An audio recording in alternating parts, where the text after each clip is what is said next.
Hi everybody, my name is Mrs. Kluver and you may have me for advisory and or 7th grade math. And some of you might go, hold up, wait, weren't you in the 6th grade area last year at RMS? And the answer to that would be yes.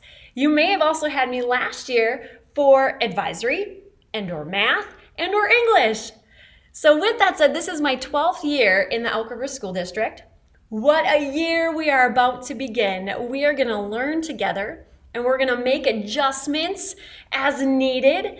What I'm going to need from you this year is the ability to have grace for yourself, your family, your friends, and Mrs. Kluver. And I will do the same. I will work hard to do the same with that. All I ask that you do is you do your best every day, whatever that looks like for you, putting forth the effort to continue to grow and to learn.